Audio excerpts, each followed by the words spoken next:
नमस्कार, मी मनीषा जयप्रकाश। आपण पाहत आहात लोकसंदेश न्यूज। पाहूया आजच्या सविस्तर घडामोडी।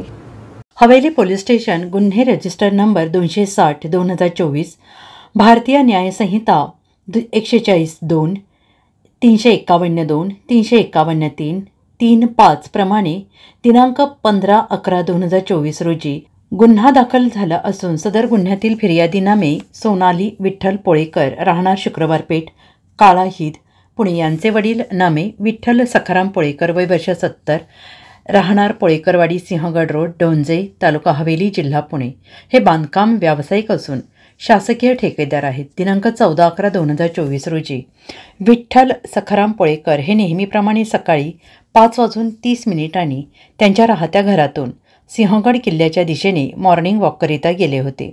ते पुन्हा घरी नेहमीच्या वेळेत सकाळी 7:30 आले नाहीत, म्हणून हवेली पोलीस स्टेशन येथे मानव मिसिंग रजिस्टर नंबर 63/2024 दिनांक 14/11/2024 रोजी मिसिंग खबर नोंदवण्यात आलेली होती।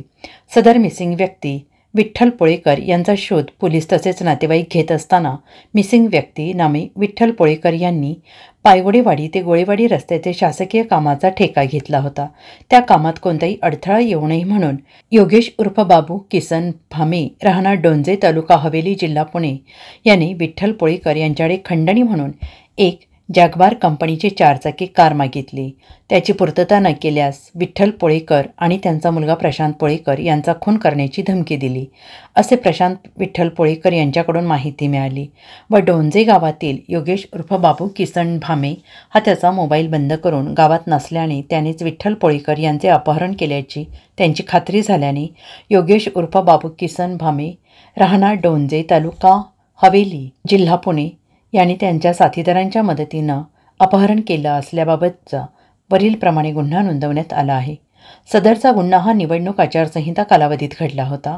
माननीय पोलीस अधीक्षक श्री पंकज देशमुख, पुणे ग्रामीण यांच्या मार्गदर्शनाखाली स्थानिक गुन्हे शाखा व हवेली पोलीस स्टेशनच्या पथकाने समांतर तपास करत असताना CCTV फुटेज तपासले। अपहरण केलेले विठ्ठल पोळेकर यांच्या घरासमोरून एक पांढऱ्या रंगाची स्विफ्ट कार सिंहगड किल्ल्याच्या दिशेने जाऊन काही मिनिटांमध्ये पुन्हा माघारी डोंजे बाजूकडे गेली होती। सदरची स्विफ्ट कार पायगोडेवाडी मार्गे पाणशेत बाजूकडे गेल्याचं आढळून आलं। गोपनीय बातमीदारामार्फत सदर कारची माहिती मिळाली असता पांढऱ्या रंगाची स्विफ्ट कार नंबर MH12FK 5032 ही डोंजे गावातील असून सदर कार ही डोंजे गावातील गणेश मुरलीधर चोरमले यांची असून सध्या ती कार 2 दिवसापासून योगेश उर्फ बाबू भामे हा वापरत आहे, अशी माहिती मिळाली। त्यामुळे योगेश भामे याच्या राहत्या घरी शोध घेतला, तो मिळून आला नाही। त्याचा मोबाईल बंद होता। त्याचे कुटुंबीय यांना देखील तो कुठे गेला याबाबत माहिती नाही, अशी माहिती मिळाल्याने सदरचा गुन्हा हा योगेश भामे यानेच केल्याची खात्री झाली। गुन्ह्यातील स्विफ्ट कार नाशिक बाजूकडे गेली होती आणि त्याप्रमाणे तपास करत सदरची कार जप्त करण्यात आली आहे। त्याप्रमाणे योगेश उर्फ बाबू भामे याच्यासोबत शुभम पोपट सोनवणे आणि मिलिंद देविदास थोरात असे अहिल्यानगर जिल्ह्यातील 2 जणांचा सहभाग गुन्ह्यात असल्याचं निष्पन्न झालं। तिघे आरोपी हे नाशिक येथून रेल्वेने गोरखपूर बाजूकडे जात होते। स्थानिक गुन्हे शाखेच्या पथकाने जबलपूर येथे रेल्वे पोलिसांच्या मदतीनं आरोपी नामे शुभम पोपट सोनवणे, वय वर्ष 24, राहणार चिचोली गुरव, तालुका संगमनेर, जिल्हा अहिल्यानगर, 2 मिलिंद देविदास थोरात, वय वर्ष 24, राहणार बेलगाव, तालुका कर्जत, जिल्हा अहिल्यानगर यांना ताब्यात घेण्यात आले। हे दोघे आरोपी सध्या येरवडा कारागृहात न्यायालयीन कोठडीत आहेत। नमूद गुन्ह्यातील मुख्य आरोपी योगेश उर्फ बाबू किसन भामे हा गुन्हा घडल्यापासून फरार होता। त्याच्या शोधासाठी स्थानिक गुन्हे शाखेची 2 पथके तैनात करण्यात आलेली होती। सदरची पथके सातत्यानं आरोपीचा शोध घेत असताना आरोपी योगेश भामे हा कोल्हापूर येथे असल्याची बातमी गोपनीय बातमीदारामार्फत पथकाला मिळाली। वरिष्ठांच्या परवानगीने स्थानिक गुन्हे शाखेची पथके कोल्हापूर येथे जाऊन आरोपीचा शोध घेत असताना आरोपी योगेश भामे हा कोल्हापूर येथून पुण्याकडे जात असल्याची माहिती मिळाली। दोन्ही पथके पुण्याकडे माघारी रवाना झाले। दरम्यान आरोपी योगेश भामे हा सातारा ते पुणे रोडवरील सारोळा पुलाजवळील परिसरात असल्याची माहिती मिळाली। त्या परिसरात स्थानिक गुन्हे शाखा व हवेली पोलीस स्टेशनचे पथकाने सापळा लावून आरोपी योगेश उर्फ बाबू किसन भामे, वय वर्ष 32, राहणार डोंजे, ग्रामपंचायत जवळ, तालुका हवेली, जिल्हा पुणे यास ताब्यात घेण्यात आला आहे। आरोपी योगेश उर्फ बाबू किसन भामे याच्यावर शरीराविरुद्धचे एकूण 9 गुन्हे दाखल असून सदरचे गुन्हे आर्थिक लाभासाठी केलेले असून त्यामध्ये खुनाचा प्रयत्न, अपहरण, फसवणूक, अतिक्रमण, बेकायदेशीर अग्निशस्त्र बाळगणे असे गुन्हे दाखल आहेत. सदरची कामगिरी माननीय पोलीस अधीक्षक श्री पंकज देशमुख, पुणे ग्रामीण, माननीय अप्पर पोलीस अधीक्षक श्री रमेश चोपडे, पुणे विभाग, माननीय उपविभागीय पोलीस अधिकारी श्री सुनील कुमार पुजारी, हवेली विभाग यांच्या मार्गदर्शनाखाली स्थानिक गुन्हे शाखेचे पोलीस निरीक्षक अविनाश शिळीमकर यांनी केला आहे. पुढील तपास हवेली पोलीस स्टेशन व स्थानिक गुन्हे शाखेच्या वतीनं करण्यात येत आहे. पुणे ग्रामीण पोलीस. आणि मग बाकीचे डिटेल्स जे आहेत ते आमचे ऍडिशनल एसपी देतील. आपल्या सगळ्यांना माहिती आहे की हवेली पोलीस स्टेशन अंतर्गत जो आहे एक श्री विठ्ठल पोळेकर यांच्या खुनासंदर्भातला एक गुन्हा दाखल होता आणि त्याच्यामध्ये अत्यंत निर्गुणपणे या व्यक्तीची किडनॅपिंग करून त्यांचा नंतर खून करण्यात आला होता. ह्या गुन्ह्यामध्ये जो मुख्य आरोपी होता योगेश उर्फ बाबू किसन भामे, हा आरोपी जवळपास 2.5 महिने हा आरोपी फरार होता आणि काल पुणे ग्रामीण पोलीस दलाला त्याला कोल्हापूर या ठिकाणाहून अरेस्ट करण्यामध्ये आम्हाला यश आलेलं आहे. यामध्ये आम्ही त्याला कोर्टात हजर केलेला आहे आज आणि त्याचं पुढचं इन्व्हेस्टिगेशन सुरू आहे. ह्या गुन्ह्याबद्दल जे पहिल्या दिवसापासून आमचे ऍडिशनल एसपी श्री रमेश चोपडे ह्या गुन्ह्याच्या तपासामध्ये त्यांनी अत्यंत महत्वाची भूमिका पार पाडली, ते आपल्याला अजून डिटेल्स शेअर करतील.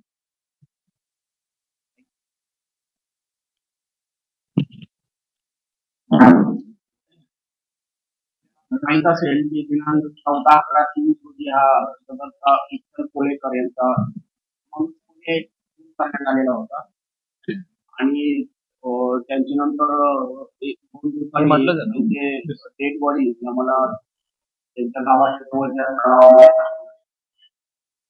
आम्ही त्या आरोपीचा शोध घेतला असता. त्या आरोपीने त्यावेळेस ते रेल्वेने नेपाळकडे पळून जात असल्याचे आमच्या लक्षात आले.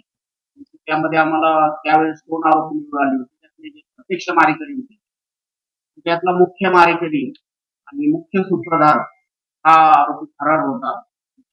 एनसीबीच्या स्थानिक पोलीस शाखेचे टीम आणि स्थानिक पोलीस स्टेशनचे काही अधिकारी आणि कर्मचारी तेव्हापासून आरोपीच्या मागावर होते. आम्हाला काल रोजी गोपनीय माहिती मिळाली, त्याच्या आधारे सदर आरोपीला अटक झाली. तर त्या आरोपीला ज्या ज्या व्यक्तींनी आश्रय दिलेला आहे, मदत केलेली आहे पळून जाण्यासाठी, पळून गेल्यानंतर आश्रय दिलेला आहे, अशा सर्व व्यक्तींची आम्ही तपासणी करत आहोत.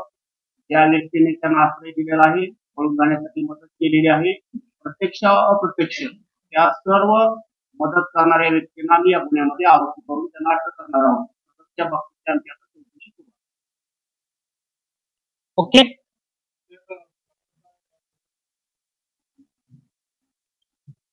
मी आपल्याला तेच सांगतोय की गेले 2.5 महिने म्हणजे डे 1 पासून आम्ही त्याच्या मागावर होतो आणि तसं सांगितलं की रेल्वे पोलीसच्या मदतीने आम्ही त्याला परराज्यातनं जे 3 आरोपी होते त्यातले 2च आम्हाला मिळू शकले. हा तिथूनही निसटला होता. तो आता मी जसं सांगितलं की काल रात्री लेट नाईटच तो आमच्या ताब्यात आलाय. आज त्याला कोर्टात हजर केलेला आहे आणि 5 दिवसाचे त्याचे पोलीस कस्टडी रिमांड आम्हाला प्राप्त झालाय. तो पुढचा जो काही तपास आहे तो कुठे होता, काय होता आणि जसं माझ्या सहकारी अधिकाऱ्याने सांगितलं की त्याचे आश्रयदाते कोण होते, ह्या सगळ्या गोष्टींच्या बाबतीमध्ये आम्ही सखोल तपास करू आणि गरज पडली तर अजून त्याचा PCR वाढवून घेऊ आणि त्याच्यावर योग्य ती कारवाई करू.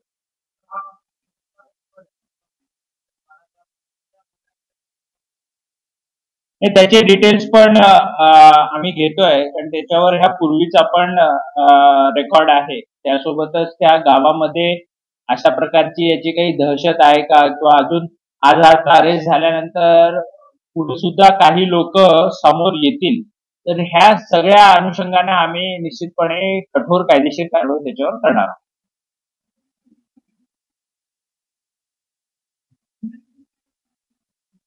खंडणीमध्ये त्यांनी पैशाची मागणी केली होती. खंडणीमध्ये त्यांनी 2 कोटी रुपयाची मागणी केली होती.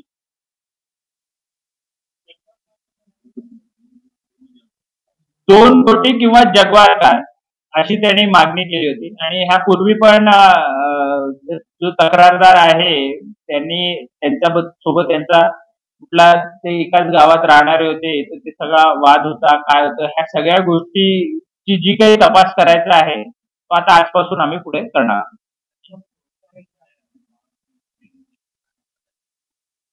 नाही, याचं जे प्रोफाईल म्हणजे याच्यावर ह्या पूर्वीचे पण काही गुन्हे आहेत आणि अगदी इलेक्शनच्या निमित्तानं सुद्धा त्याच्यावर आम्ही हेही केलंय, म्हणजे प्रिव्हेंटिव्ह ऍक्शन सुद्धा केलेली आहे.